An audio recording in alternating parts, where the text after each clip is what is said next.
नमस्कार।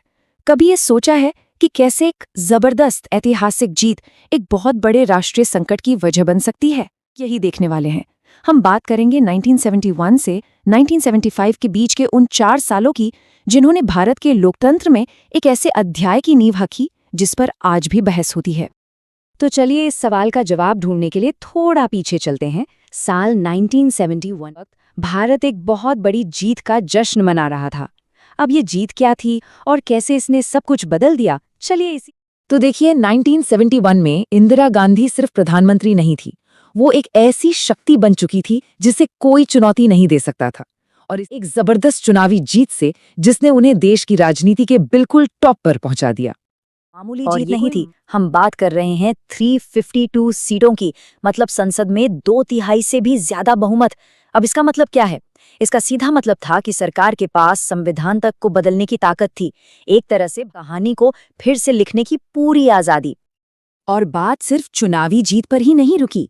इसी राजनीतिक ताकत को और मजबूत किया एक बहुत बड़ी सैन्य जीत ने। सिर्फ सोचिए, सिर्फ 13 दिनों के अंदर भारत ने पाकिस्तान के खिलाफ युद्ध जीता और एक नए देश के जन्म में मदद की।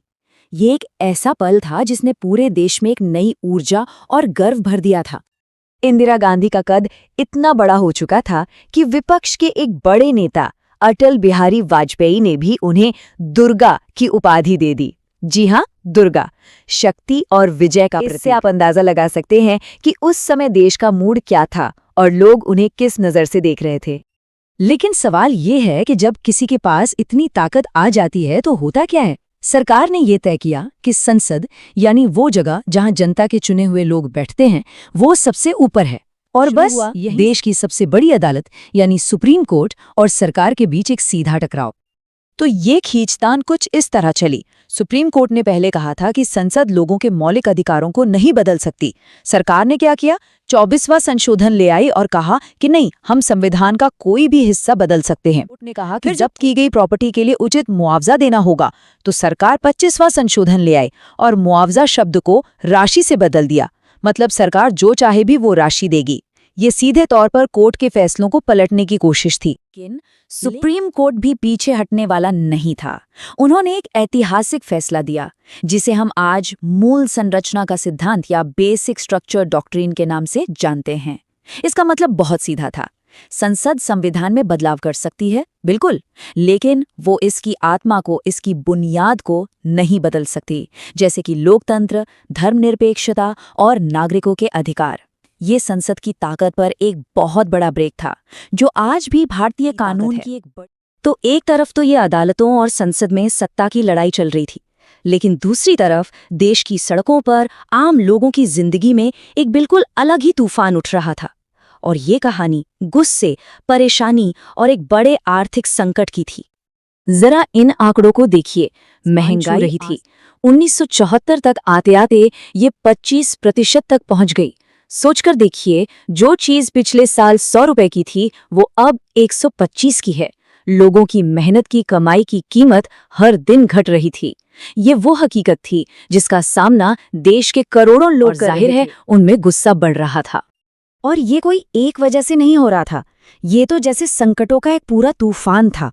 1971 के युद्ध का आर्थिक बोझ, बांग्लादेश से आए करीब 1 करोड़ शरणार्थियों की जिम्मेदारी थी, भर में तेल की कीमतें बढ़ गई और ऊपर से देश में सूखा पड़ गया। इन सब ने मिलकर देश को एक बहुत ही मुश्किल दौर में धकेल दिया था। लोगों का सब्र अब टूट रहा था। और इसी बढ़ते गुस्से और बेचैनी को एक आवाज थे जयप्रकाश नारायण यानी जेपी। उन्होंने संपूर्ण क्रांति का नारा दिया। उनका कहना था कि सिर्फ सरकार बदलना काफी नहीं है, पूरे सिस्टम में बदलाव की जरूरत है। भ्रष्टाचार के खिलाफ उनकी इस आवाज पर खासकर गुजरात छात्र और युवा सड़कों पर उतर आए और अचानक सरकार के सामने एक बहुत बड़ी चुनौती खड़ी हो गई। अब ये जो लड़ाई सड़कों पर चल रही थी वो अदालत के दरवाजे पर पहुंच गई। और इस बार एक ऐसा फैसला आया जिसने सचमुच सरकार की नींव ही हिलाकर रख दी। और कहानी का सबसे दिलचस्प मोड़ यही है, ये जो केस था जो प्रधानमंत्री की कुर्सी तक पहुंच गया, बहुत बड़े भ्रष्टाचार का नहीं था। आरोप ये था कि 1971 के चुनाव प्रचार में सरकारी मशीनरी का गलत इस्तेमाल हुआ। मतलब टेक्निकली ये चुनावी नियमों के उल्लंघन का मामला था, लेकिन कानून की नज़र में ये एक गंभीर आरोप था। और फिर वो फैसला किसी ने कल्पना भी नहीं की थी। 12 जून 1975 इलाहाबाद हाई कोर्ट ने प्रधानमंत्री इंदिरा गांधी का चुनाव रद्द कर दिया।